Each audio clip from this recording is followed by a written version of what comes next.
एक बार एक लड़का महात्मा गौतम बुद्ध के पास आता है और उनसे कहता है, महात्मा जी, मेरे जीवन में बहुत अशांति है, कृपा करके मेरा मार्गदर्शन करें जिससे कि मैं इस अशांति से छुटकारा पा सकूं। महात्मा बुद्ध उस लड़के से पूछते हैं कि तुम्हारे जीवन में अशांति क्यों है। फिर वह लड़का कहता है, अधिक विचारों के कारण मेरे अंदर बहुत सारे विचार चलते रहते हैं जिसके कारण ही मेरे मन में अशांति रहती है। फिर महात्मा जी मुस्कुराते हैं और कहते हैं कि ऊपर इस आकाश में देखो, क्या तुम्हें सूर्य दिखाई दे रहा है। वह लड़का ऊपर आकाश की तरफ देखता है और कहता है, जी हाँ, दिख रहा है। फिर महात्मा जी उस लड़के से पूछते हैं, अगर तुम लगातार धूप में खड़े रहो तो क्या होगा। वो लड़का कहता है कि गर्मी लगेगी और शरीर में बेचैनी पैदा हो जाएगी।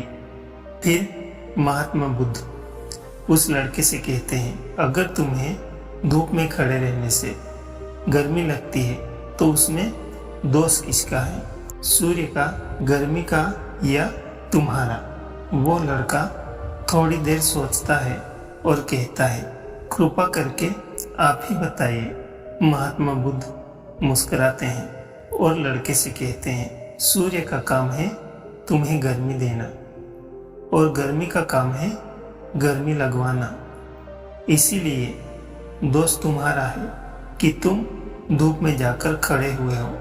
तुम चाहो तो तुम साया में जाकर बैठ सकते हो। ठीक उसी प्रकार हमारे मन का भी स्वभाव है विचारों और भावनाओं की खिचड़ी पकाते रहना, और उन विचारों और भावना का काम है तुम्हें दिशा दिखाना। अब उस दिशा में तुम्हें चलना है या नहीं, ये सिर्फ तुम्हारे हाथों में है। देखो और ध्यान से समझो कि विचार और भावनाएं समस्या नहीं है, बल्कि तुम्हारा उनसे जुड़े रहना ये समस्या है। सोचो कि तुम धूप में खड़े हो और तुम चाह रहे हो कि तुम्हें गर्मी ना लगे। क्या ये संभव है। अगर तुम्हें गर्मी से बचना है तो तुम्हें अपनी जगह बदलकर धूप से साया में जाना होगा। महात्मा बुद्ध कहते हैं कि हमारे मनुष्य होने के 4 आयाम हैं, तन, मन, दिल और बुद्धत्व। बुद्धत्व यानी बुद्धि के ऊपर की स्थिति, इसे बुद्धत्व कहा जाता है। और दूसरे और तीसरे आयामों में यानी मन और दिल में हमेशा उथल पुथल रहती है, यानी मन में विचार चलते रहते हैं और दिल में भावनाएं होती है। और ये दोनों ही आयाम बहुत ही शक्तिशाली है। विचार एक पल के लिए होते हैं और भावनाएं देर तक टिकती है। इसे तुम ऐसे समझो जैसे कि कल तुम जिसे खोने से डरते थे, आज वो तुम्हारे पास नहीं है और आज तुम्हें उसकी कमी महसूस नहीं होती है। कुछ समय तक कमी हुई थी लेकिन अब नहीं हो रही है, क्योंकि भावनाओं को अलग होने में थोड़ा समय लगता है।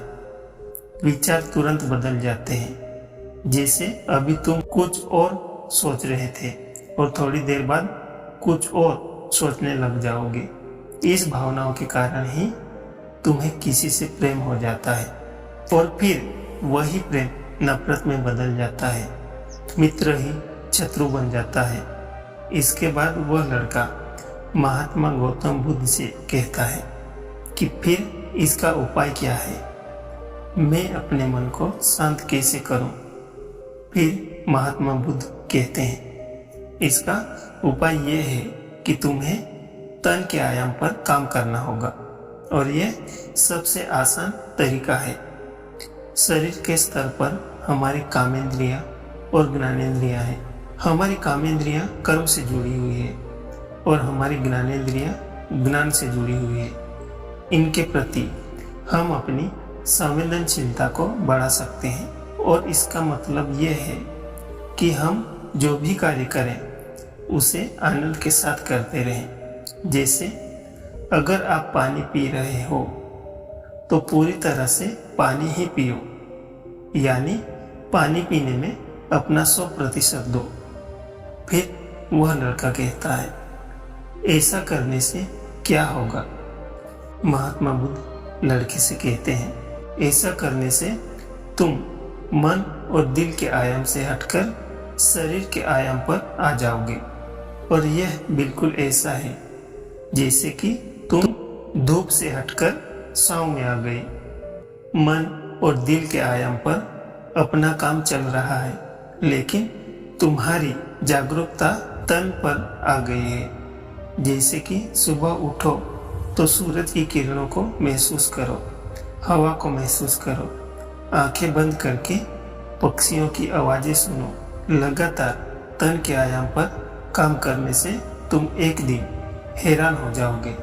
तुम्हें ऐसा लगेगा जैसे तुमने अपने मन पर कोई कार्य नहीं किया, लेकिन फिर भी वह शांत हो रहा है। इसीलिए पहला उपाय यह है कि हर कार्य को तन के आयाम पर जागरूकता के साथ करना होगा। और दूसरा उपाय यह है कि अपने अंदर के सुरों को सुनो। फिर वह लड़का महात्मा बुद्ध से कहता है कि गुरुदेव अपने अंदर के सुरों को कैसे सुने? फिर महात्मा बुद्ध उनसे कहते हैं, किसी शांत जगह पर जाओ जहां पर कोई शोर ना हो। फिर अपने भीतर के सुरों को सुनने का प्रयास करो। हैरानी की बात तो यह है कि वह सुर कभी भी बंद नहीं होता है, वह हमेशा हमारे अंदर बजता ही रहता है। फिर वह लड़का पूछता है, तो उस सुर को मैं अभी और इसी वक्त क्यों नहीं सुन सकता? तब महात्मा बुद्ध कहते हैं कि बाहर के शोर के कारण तुम उसे नहीं सुन पा रहे हो। अगर तुम अपने भीतर के सुरों को अभी सुनना चाहते हो तो तुम्हें अपने दोनों हाथों से अपने कानों को बंद करना होगा। तुम देखोगे कि यह सुर बिना किसी यंत्र के बज रहा है, और जब तुम उसे सुनोगे तो तुम अपने हृदय और मन से दूर हो जाओगे और तुम्हारा मन शांत होने लगेगा। लेकिन एक बात को हमेशा याद रखना कि मन सबसे ज्यादा सक्रिय तभी होता है जब इसे तुम्हारे द्वारा ऊर्जा मिलती है। अगर तुम अपनी ऊर्जा को अपने तन और अपने भीतर के सुरों को सुनने पर लगाओगे तो तुम्हारा मन कैसे सक्रिय होगा? पर समस्या क्या है पता है तुम्हें? हम अपने विचारों से और अपनी भावनाओं से लड़ते रहते हैं और इसी में ही अपनी ऊर्जा को खत्म कर देते हैं। फिर हमें हर बार की तरह अशांति घेर लेती है। इसीलिए तुम्हें मन को शांत करने के लिए ये 2 काम करने होंगे। पहला, अपने मन के आयाम से हटकर तन के आयाम पर आ जाएं। दूसरा उपाय यह है अपने भीतर के सुरों को सुने। दोस्तों, वह लड़का महात्मा बुद्ध की इस बात को समझ जाता है, लेकिन क्या आप समझ पाए? ये हमें नीचे कमेंट बॉक्स में कमेंट करके जरूर बताइए।